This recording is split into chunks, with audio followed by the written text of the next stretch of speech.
Microorganisms such as bacteria and viruses enter the body through the mouth, nose, or cuts in the skin, causing an infection. Bacteria are single-coat creatures that can cause meningitis and pneumonia, among other ailments.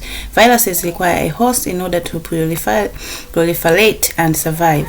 Viruses are responsible for diseases such as common cold and chickenpox. Fungi create skin disorder like arthritis, foot and ringworms, while parasites cause parasitic disease like scabies and malaria.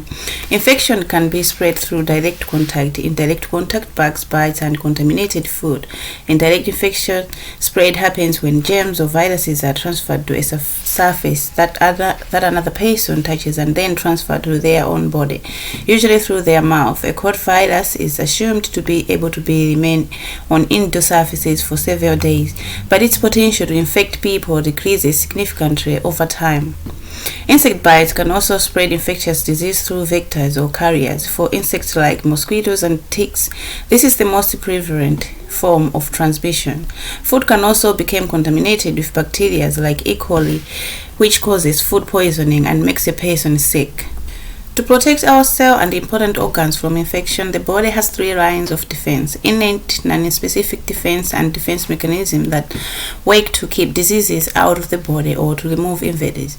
These defenses are genetically pre-programmed and occur on their own. The skin is the body's biggest organ and our most visible physical barriers of defense. The skin epidermis act as a barrier, preventing microbiological organisms, chemical infiltration, and toxic from penetrating. If the skin is grazed or cut, it can quickly mend by creating a scab that acts as a temporary barrier while the skin beneath heals. Innate defenses include the soundness of the skin and the existence of regular flora, as these factors do not give the ideal environment for bacteria to flourish. Enzymes contained in the secretion of interior mucous membrane can also help the body fight microbes. They filter infectious agents, pathogens, and allergens while allowing nutrients to pass through. The gastrointestinal system contains stomach acid, pancreatic enzymes, bile, and intestinal fluids, all of which operate as a chemical barrier against infection. Peristalsis contractions assist drive chyme through the digestive system, removing bacteria that could otherwise cause injuries. Pathogens can also enter the body through the nose, which is why our nasal cavities are coated with sticky mucus, which traps bacteria before they enter the airways. Although this is not always efficient, humans have microscopic projections on the lining of the airways called cilia that sweeps particles up to the throat, where they can be absorbed into the stomach. The urinary tract is prone to infection in females. While having good barriers to infection, the female urethra is small and can allow foreign microorganisms to enter the bladder. When the bladder empties, however, most bacteria are drained out, and this is true for both sexes.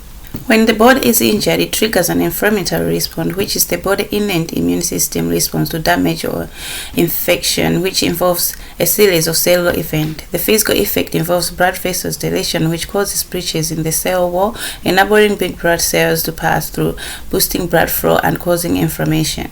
Because of the excess blood and proteins attracted to the infection, the spot may appear swollen and warm to the touch, and it is often painful due to the inflammation. Inflammation is one of our second line of defense, and it's crucial because it isolates the affected area, preventing harm from spreading and boosting healing.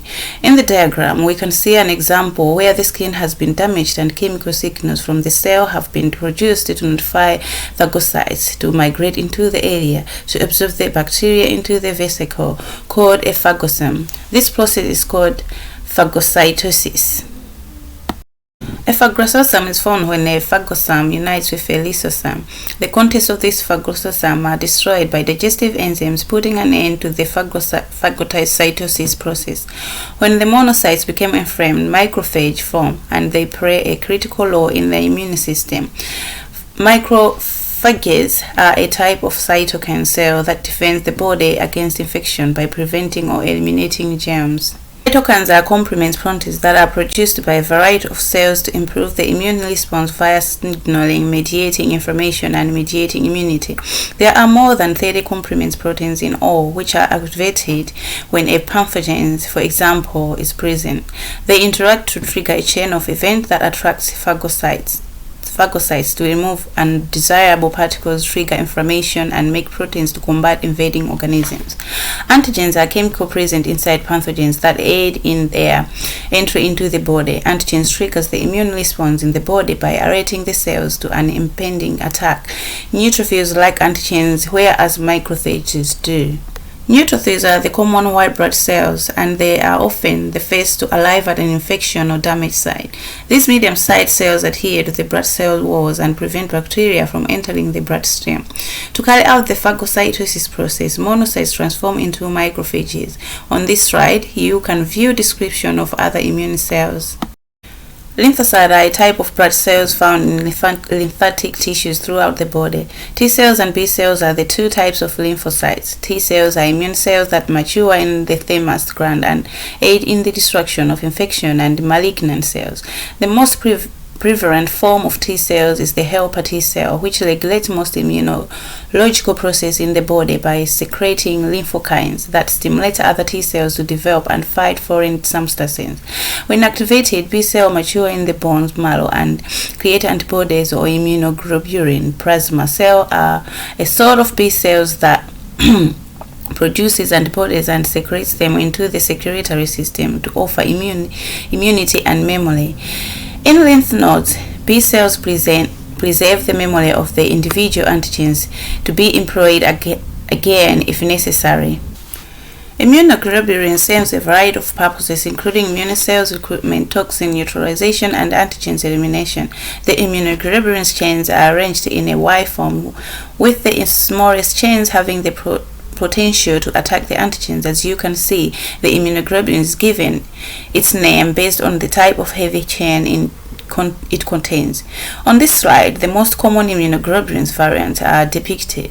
The most common immunoglobulin is IgG. It is the only immunoglobulin that can convey some protection from mother to baby via the umbilical cord and placenta. IgE binds the cell in mucous membranes and the skin, allowing them to produce histamine. Hive, hay fever, and asthma are all signs of IgE mediated allergic responses. IgM is capable of annihilating the intruder on its own. IgM, like IgG, activates the complement system, and the two versions can work together as an antitoxin against germs that cause diphtheria, tetanus, pyrethrum, and anthrax. The immune system uses antigens found throughout the body as well as in hazardous disease to determine whether it should fight or not, depending on whether the antigens are aliens or self. Foreign antigens are those found in pathogens that are memorized by B cell when they are detected in the body, causing antibodies production. Self markers, also known as major histocompatibility complex molecules, are unique surface molecules found on or nucleated cells that designated them as self, or also known as HMC class 1. The immune system processes self-tolerant, meaning it won't assault cells that have these MHC class 1 identification markers. Although a person may acquire an autoimmune disease in rare situations, which occur when B or T cells get activated against self-antigens, the reason for this is unknown. The occurrence of an aberrant immune response produced by repeated exposure to a particular antigen is known as hypersensitivity. As shown on the slides, with several instances, hypersensitivity illness can be classified according to their underlying causes. Autoimmune illness can manifest itself in a variety of ways, including weakness, muscle ache, a low fever, and inflammation. Rheumatoid arthritis is a type of autoimmune illness that produces pain, swelling, and stiffness in the joint. According to NHS, it is a long-term condition that causes pain, swelling, and stiffness in the joint. Rheumatoid arthritis has no known cure, but its symptoms can be managed with medication and supportive therapies like physiotherapy. Correction of joint issues can also be accomplished by surgery. Women and smokers, as well as persons with a family history of autoimmune system, are thought to be at a high risk of developing an autoimmune disease. Multiple sclerosis (MS) is another frequent autoimmune disease defined by the NHS as a condition affecting the brain and spinal cord that can cause a wide variety of potential symptoms, including problems with vision, arm or leg mobility, feeding or balance. Multiple sclerosis is divided into two forms, the most prevalent of which is relapsing limitis MS, which manifests as periods of new or worsening symptoms over a period of time before gradually improving over time. A brief course of steroid therapy is given to people with MS, as well as treatment for specific symptoms like bladder control issue and muscle stiffness. An organ transplant is a life-saving treatment that replaces a malfunctioning organ with a healthy organ donated by a donor. Unfortunately, the immune system does not always accept the donor organ, mistaking it for a foreign agent, and rejection of transplanted organ occurs as a result. The immune system can recognize antigens on the surface of cell as aliens or self. As mentioned earlier in the presentation, when an organ is transplanted, the immune system may fail to recognize the antigens on the organ and launch an attack. Physicians will use a method called tissue type to try to match both the organ donor and the recipient as closely as possible to improve the chances of the new organ being accepted by the body. Monoclonal antibodies are also utilized during the after surgery to combat particular T cells that are known to trigger rejections. If you are rejected, it will be one of the three categories depicted on the slide. Acute rejection is the most prevalent type of rejection seen, as all recipients will experience some level of acute rejection. If a patient is given the long blood type, this is an example of hyperculture rejection. Active immunity refers to the ability to resist a disease by producing antigens either naturally or artificially. Exposure to a specific pathogen such as a common cold causes natural active immunity to develop. There are many different types of a common cold, but once the body is exposed to one, the immune system produces antibodies to fight the viruses, which are then stored in a memory B cell as immunity to that strain. Antigens are delivered to the body via a vaccine, causing the immune system to react. This results in artificial immunity. This reaction, like the active response, increases the development of antibodies and memory cells in the body. If the body becomes contaminated with naturally occurring antigens following immunization, the body has the ability to combat and kill them before illness symptoms appear. Immunological memory is the term for this. Antibodies are transferred from the person to person in natural passive immunity, as in the instance of a mother and her unborn child. Immunity that is handed on in this manner can last up to 6 months. When a person receives antibodies generated by someone else in the form of a transfusion or injection, this is known as artificially induced passive immunity, because the immune system is not stimulated throughout this procedure. Protection from artificially generated passive immunity lasts only a few weeks. In order to provide immunity, a vaccine contains a little amount of pathogens that promotes antibody synthesis. In a vaccination, pathogens can be treated with live cells, harmless fragments, pathogens produce poison, or dead pathogens. Vaccines train your immune system how to build antibodies that protect you from diseases. Learning this through vaccination is significantly safer for your immune system than contracting and treating infection. Your immune system can typically defend you for many years once it has learned how to combat a disease. The main reaction is the process that occurs when a pathogen enters the body for the first time. After the lymphocytes have identified the antigens, the plasma cells must generate a suitable antigens, which takes time. During this time, the body is prone to developing symptoms. If the body is exposed to the same pathogens again, it will respond with a secondary reaction that is much faster than the main response. Memory cells are able to recognize pathogens quickly and make the necessary antibodies to combat them frequently before symptoms appear. Measles is described as a highly infectious viral disease that can lead to significant consequences such as pneumonia. In an article for the Vaccine Knowledge Project 2019, the graph below quotas of Public Health England depicts the number of measles cases reported in England and Wales from 1940 to 1995. The first measles vaccine was launched in 1968, as seen in the graph, and had a significant impact on the number of cases in 1988. A second vaccination containing a measles virus known as MMR was developed, resulting in a further decrease in the number of cases reported. From 1999 to 2017, according to data from Public Health England 2019, no more than 2 individuals per year died from measles. A total of 10 persons aged 10 and above died between 1995 and 1999.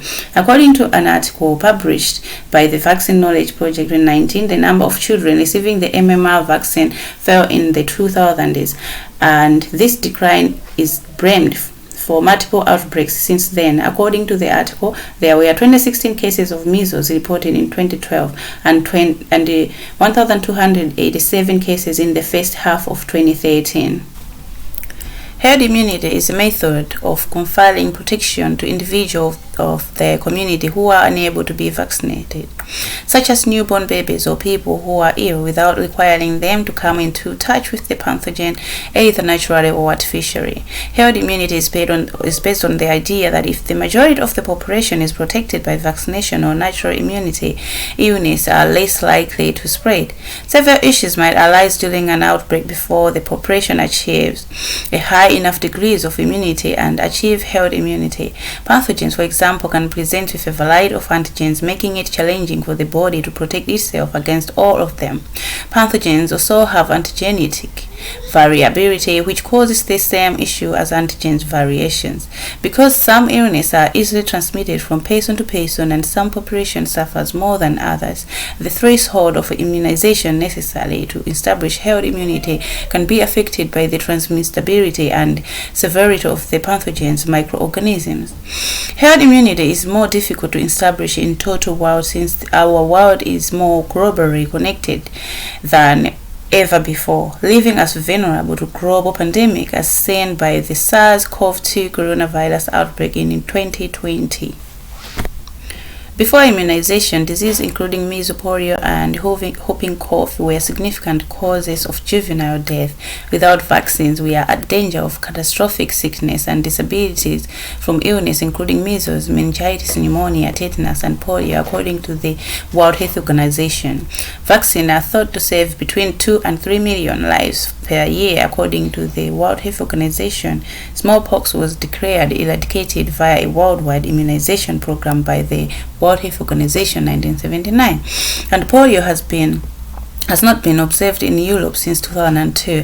Another example of a global vaccine effort is the COVID-19 coronavirus, also known as SARS-CoV-2, which was discovered in late 2019 and vaccination began in December 2020 in the United Kingdom. This vaccine campaign is still continuing on, but more than 54.7 million vaccinations has been provided in the UK and more than 1.37 billion doses have been given worldwide as of this writing.